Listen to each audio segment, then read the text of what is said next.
Alors la psychanalyse semble attaquer de toutes parts.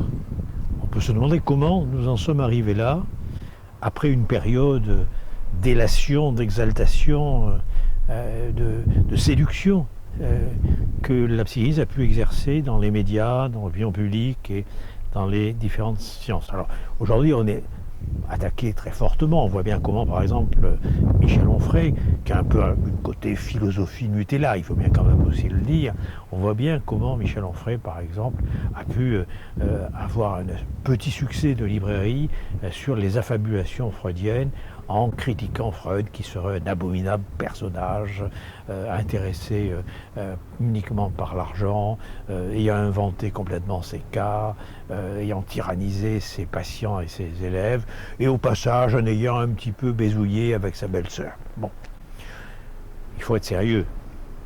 Le texte de Michel Onfray n'aurait jamais été admis comme copie de deuxième année pour des étudiants de psychologie. Il se trompe sur les patients, il mélange par exemple l'Omora et le Molou, il va jusqu'à accuser Freud d'avoir obligé sa belle-sœur Mina Bernet d'avorter au moment où elle avait une soixantaine d'années, ce qui fait quand même un côté fécond peu habituel. Il se trompe dans des tas de références concernant Freud. Il n'a pas compris non plus ce qu'était le récit de cas cliniques en psychanalyse. Bref, ce n'est pas un travail sérieux.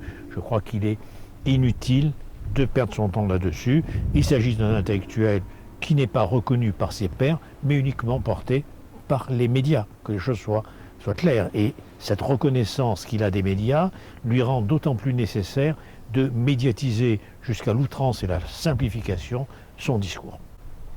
Alors, maintenant, si on veut comprendre effectivement de quoi la psychanalyse est le nom, il s'agit de savoir comment elle a pu émerger. Je crois qu'elle a émergé à un moment donné, à une époque donnée, et elle a répondu à une nécessité qui était non seulement une nécessité clinique, thérapeutique, d'accompagner des patients angoissés, pris dans des conflits intérieurs où se confrontaient à la fois les exigences de leurs idéaux et leurs besoins pulsionnels, bien sûr, leurs désirs sexuels, par exemple, ou leurs désirs agressifs, ça va de soi. Elle a répondu à la prise en charge de patients hystériques. Et le geste quand même extrêmement important de Freud, c'est de concevoir que le savoir n'est pas du côté des experts qui peuvent donner un sens aux symptômes des patients, mais le savoir est du côté des patients. C'est-à-dire, le geste freudien, c'est de faire basculer le savoir du côté du patient et non pas de le maintenir dans la région de maîtrise de l'expert. Je crois que ça, déjà du point de vue clinique, c'est un point important. C'est aussi un point important de considérer que les symptômes, les actes manqués, les petits lapsus de la vie quotidienne, les petits échecs qu'on peut produire ne sont pas des dysfonctionnements biologiques ou des dysfonctionnements de la machine cognitive, mais sont véritablement pourvus d'un sens, et d'un sens qui a un rapport avec l'histoire des sujets, histoire singulière, histoire collective, histoire familiale. Donc il y a cette nécessité clinique qui est très importante. Je crois qu'il y a aussi une nécessité anthropologique, une nécessité sociale, une nécessité culturelle, c'est-à-dire que la psychanalyse émerge au moment où s'effondre la fiction d'un individu purement rationnel, purement autonome, qui ne serait guidé que par sa volonté et son intérêt.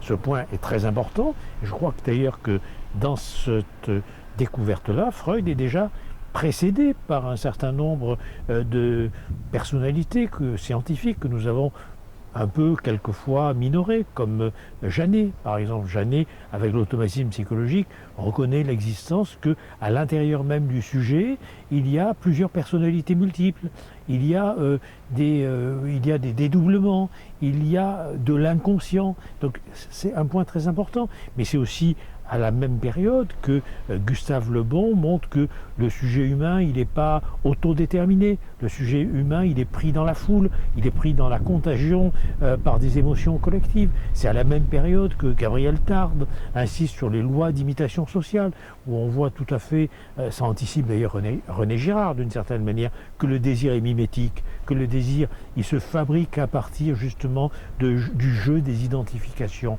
Donc, c'est à la même époque aussi que Charcot a rendu aux hystériques leur dignité et met à l'évidence que le sujet humain est si peu autonome, il est si peu rationnel qu'il peut faire apparaître et disparaître les symptômes par le pur jeu, la pure opération de séduction d'ailleurs, de la suggestion. Donc je crois que c'est un point important. La psychanalyse, elle vient à un moment où il n'est plus du tout possible d'accréditer la thèse d'un individualisme libéral d'un sujet autodéterminé. Le sujet est pris, il est pris dans sa relation avec les autres, et ça c'est un apport majeur de Freud, de montrer que la psychanalyse est d'abord et avant tout peut-être une psychologie sociale, c'est-à-dire quelque chose qui rend compte non seulement de la manière dont la subjectivité se fabrique à partir du rapport avec les autres, mais comment justement le rapport avec les autres est aussi déterminé par les jeux et les opérations subjectives. Ce point étant donc acquis de savoir quels sont les facteurs favorisant l'émergence de la psychanalyse, nous devons aujourd'hui nous demander qu'est-ce qui fait que, après autant de décennies où la psychanalyse a joué son jeu non seulement dans la prise en charge thérapeutique des patients, mais aussi dans la fabrique des opinions, dans la culture, elle a une place extrêmement importante dans la culture, qu'est-ce qui fait qu'aujourd'hui elle est rejetée? Je crois que le point important, si elle est rejetée, c'est pas seulement lié aux avancées de la science, c'est pas seulement lié, n'est-ce pas, au progrès des technosciences. Ça, je crois que c'est un peu simpliste de voir les choses comme ça. C'est vrai que l'épigénétique des comportements, c'est vrai que la neurobiologie des comportements, c'est vrai que les sciences cognitives apportent aujourd'hui des éléments très intéressants, mais qui étaient déjà quelque part, n'est-ce pas, qui étaient déjà quelque part présents dans les décennies passées. Ça, bon, il y a l'utilisation d'une technique qui est l'imagerie fonctionnelle du cerveau, qui incontestablement apporte la possibilité de mettre en correspondance des images, pourrait-on dire, avec la localisation d'activités cognitives, d'activités psychologiques. C'est vrai, c'est un point important, on ne doit pas le méconnaître.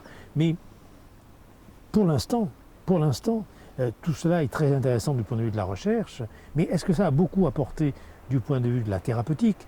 Est-ce que cela a beaucoup apporté du point de vue de la prise en charge des souffrances psychiques et sociales des patients? J'en suis beaucoup moins convaincu. Qu'est-ce qui fait aujourd'hui, à mon avis, le désamour? On ne peut pas tout à fait parler de rejet, mais qu'est-ce qui fait le désamour, n'est-ce pas, entre la culture et la psychanalyse? À mon avis, c'est sa perte d'utilité sociale au sens de Bourdieu. C'est-à-dire non pas d'utilité sociale au sens de ça sert à quelque chose pour un individu ou pour une société, mais d'utilité sociale dans le sens d'utilité à valider un ordre social, c'est-à-dire à légitimer des logiques de domination sociale. Et aujourd'hui, effectivement, à l'époque des technosciences, à l'époque de l'homme néolibéral, à l'époque de l'homo economicus, eh ben je crois qu'on a mieux que la psychanalyse pour soumettre les individus, on a mieux que la psychanalyse pour leur dire qu'ils sont responsables de leur malheur, ils sont responsables de leur misère personnelle et sociale. On a aujourd'hui, n'est-ce pas, l'idéologie économique, on a aujourd'hui l'idéologie technoscientifique. Encore une fois, il faut bien distinguer ce qui est de l'ordre d'une rationalité d'une science, rationalité des lois de l'économie. Bon, encore qu'on en doute beaucoup, et si j'en crois à mon ami Bernard Maris, n'est-ce pas, les lois de l'économie, elles s'avéreraient plutôt fausses, mais les marchés fonctionnent comme si elles étaient vraies. Bon, je renvoie aux travaux de mon ami Bernard Maris. Bien sûr, il y a la rationalité de la neurobiologie, la rationalité de l'épigénétique, et puis il y a l'utilisation qu'on en fait dans la société, dans la culture, pour participer au gouvernement des individus et des populations. Et je crois que c'est à ce niveau-là que se joue le désamour. C'est-à-dire qu'aujourd'hui, nous sommes, si vous voulez, dans une société où il faut aller vite. Et la psychanalyse, ça ne va pas vite. Nous sommes dans une société où il faut de la marchandise du spectacle. La psychanalyse, ça ne se vend pas très bien, ça ne se met pas facilement en spectacle. Et on a mieux. Alors je crois qu'effectivement, la crise et le déclin de la psychanalyse dans la culture aujourd'hui est une crise idéologique, est une crise des valeurs. Ça n'est pas du tout la crise d'un mode de connaissance, ou ça n'est pas du tout la crise, n'est-ce pas, d'une pratique thérapeutique. Je crois que essentiellement, je terminerai avec Jean-François Lyotard, je crois que essentiellement, dans un univers où le succès est de gagner du temps, penser n'a qu'un défaut, mais incorrigible, d'en faire perdre. Mais effectivement, avec la psychanalyse, vous perdez du temps parce que vous êtes obligé de penser.